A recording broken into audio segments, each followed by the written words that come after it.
music review. This is Build a Rocket Boys by the band, the English rock band Elbow, that was released in 2011. I'm going to first of all explain that Elbow became a hugely successful band in the UK after the release of their first album in 2001.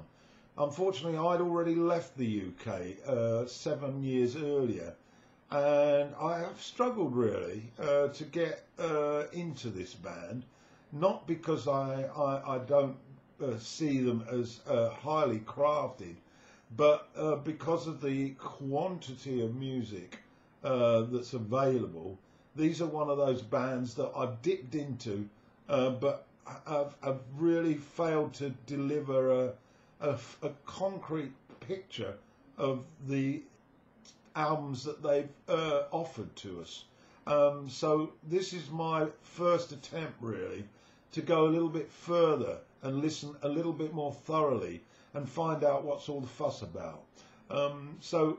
Elbow, they're an English rock band formed in Bury, Greater Manchester in 1997, and then they consist of Guy Garvey on lead vocals and guitar, and he's also the writer of the material. Craig Potter on keyboard and piano and backing vocals. Mark Potter plays guitar and backing vocals, and Pete Turner's on bass, and also he does some vocals. They played together since 1990 and adopted the name Elbow in 1997. The drummer, the original drummer Alex Reeves, had been replaced by Richard Jubb, who's been used basically as a session musician since 2016. They've released 8 studio albums in total, and this is the 5th album. So I might get round to the previous 4. So by the time this came out, they were very, very well established. In 2008, they won the Mercury Music Prize for the Seldom Seen Kid. But let's go back a little bit further and find out a little bit more about how this band came about. So, Guy Garvey, at 16 years of age, he met guitarist Mike Potter in 1990. They were both attending Bury College in Bury, Greater Manchester. And Potter asked Garvey to sing in a band he was in with drummer Richard Jupp and bassist Pete Turner. And together the four formed the band Mr. Soft. The name was later shortened to Soft, and Potter's brother Craig joined the band on keyboards. That year the band played their first gig together at the Corner Pig pub in Ramsbottom. This information, by the way, is courtesy of Wikipedia. What a fantastic encyclopedia this is. They then changed their name a third time to Elbow in 1997, and apparently that was inspired by a line in a BBC drama, The Singing Detective, in which the character Philip Marlowe describes the word elbow as the loveliest word in the English language. Okay, after winning a local battle of the bands, the band signed with Island Records and recorded their first album with producer Steve Osborne, and of course, as I said, it was called Asleep at the Wheel. However, Ireland sold out to major label Universal, and the band was dropped in a mass cull, and that album was not released, although it did get a release later. Sorry about that, that was bad advice there.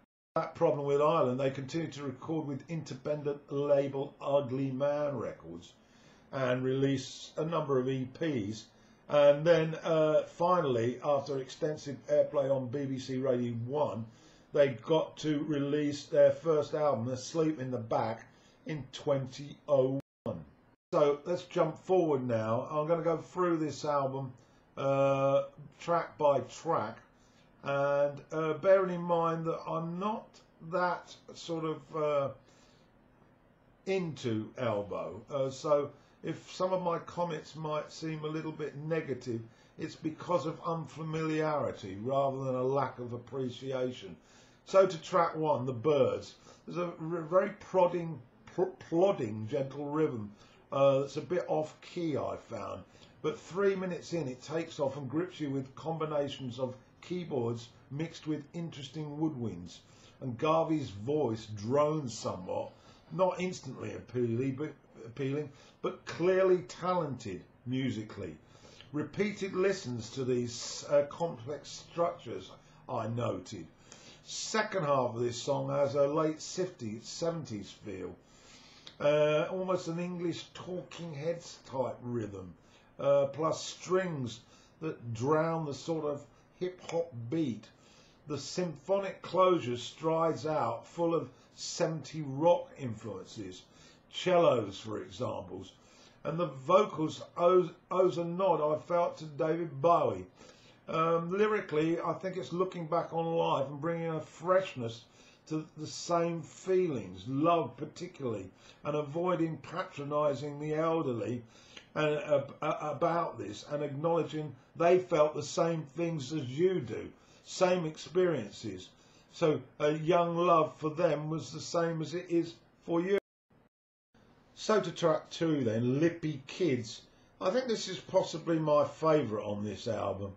A single piano note repeats on intro, and it's followed by Garvey's vocals, and guitar then takes over, and it becomes a symphonic and meditative song in style. The Halle Youth Choir are involved in this track, as they are with many, and they knit neatly with Garvey's lead vocals, the soothing harmonies on top of a rolling piano that cascades. It's almost sounded like a little bit like Bach to me, with that piano, hypnotic to say the least, with a classical edge. Lyrically, I think it's reflecting adolescent images. The lippy-mouthed teenagers, for example, with cigarettes in hand, and then that first glimpse of that special girl that really has a big impact on a young teenage boy. And it also includes the line, "Build a rocket boy." Next up is "With Love." Acoustic chords open up with a clap-led intro, and then a voice drives the sparse sound, which leads to the choir again, and lots of picking echo guitar. The vocal a cappella sound is a standout. It's got a European yodel feel about it. The meshing of the vocals from Garvey and the choir gives a unique sound. Lyrically, I think it's a message to continue all of love's special feelings throughout life. Track 4's "Neat Little Rose." Working class expression, very Mancunian, pops up in this lyric.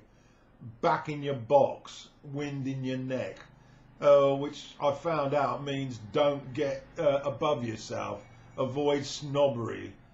Snob-like behaviour is not what we want, reflecting how locally the folk responded to Garvey's youthful comments about wanting to be a movie star. Stardom is overrated, and that your roots are more important is the message here. The word cobblestones conjures up images of early Coronation Street for me. A punchy bass riff, though, leads to a montage of choral arrangements. The pounding keys enable the chorus to soar, and again it's complex progressive rock with church-like pianos thundering along with the rapturous vocals. Track 5, "Jesus is a Rochdale Girl." There's some very cute acoustic guitar on here, and the solo vocal is tasteful as well, and add in some keyboard leads in the second verse, and it's a very nice song indeed. Very stripped down now, however, within this little drama. Lyrically, it's about what happened to Garvey before fame arrived. Maybe an experience of broken love, and seeking solace in that magical music collection that many teenagers survive on. Next up, a track I do like, "The Night Will Always Win."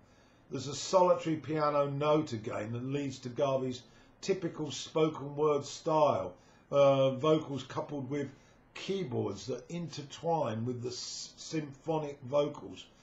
It's not Yes, but it's leaning down that road. Also in the Genesis camp. Lyrically, it's an lament to a close friend who died, but it's trying to suggest don't ponder too much on this.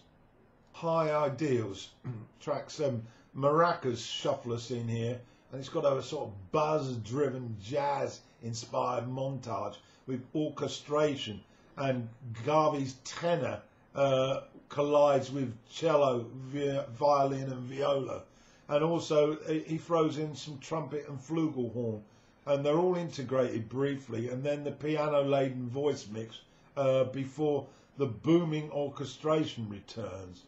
The orchestration almost tips a hat to Peaches on Regalia, the infamous track on Hot Rats by Frank Zappa. It's only isolated, but that's what it did for me. Lyrically, it reflects on issues that one has strong beliefs that are passed down through family, through generations, and this generates the passion within you. Track 8 then, The River, a solo piano intro towards the lead vocals, and then that choir evokes a mood of calm. There's touches of guitar at the outro. Not too much lead guitar on this album, it has to be said. Simplicity is the name of the game here, and lyrically it's about shared feelings and sadness that one has with the environment, the natural order, the natural flow of emotions that should be shared. Track 9 then, Open Arms. There's some throbbing keyboards with jabbing drums that starts us off, skips into a hearty vocal celebratory stirring feel, almost hopeful crowds that join in with the joy. It's rousing, and it reminded me of football crowds singing. Lyrically, it's about the strength of the family, that home is where you go to put yourself back together again when life gets a bit tough and you've had a rough ride. The returning home to replenish all those good feelings about yourself. Next up is a brief reprise of The Byrds. It's choir dominated, a bit of an oddity really, with Garvey's tenor again prevailing, and then we lead into the final track, Dear Friends, which opens a little bit like a Coldplay tune with Peter Gabriel on vocals. Well, that's what I heard. It's tender, and the piano joins beautifully with the guitar melody. A strong moving closer, I put, and the spiraling harmonies are sumptuous as the trumpet nurses the song to its conclusion. Lyrically, it's about the power of friendship to offer different things at different times in different places. So, a bit of a summary then. I have to say I've probably played this album about 4 times now. It still leaves me scratching my head a little bit. I can't get really worked up about it. I can nod in appreciation. It's very well played. The lyrics to the songs are nice stories, quite clever, but it doesn't move me. What I'm saying by that, my body can't move to it. I can't get into any particular track with relish. Maybe I just need to listen to it more. I watched an extract from a concert at the Manchester Arena with Elbow playing. This was at about the time, this probably a little later than this. I'm just having a quick look. 2015, yeah. It was at the Apollo in Manchester, and I watched a bit of it, and there was a selection of tracks from all their albums, and they certainly came over better live than I found in the studio. But I witnessed the crowd singing along to these songs like they are sort of like they would sing along to Bohemian Rhapsody or one of those huge songs that we all know so well. Whereas for me, these songs aren't that close to me yet. Maybe it's a learning curve. I'll be interested in any comments from elbow lovers. But anyway, that's my take on Build a Rocket Boys 2011 by Elbow.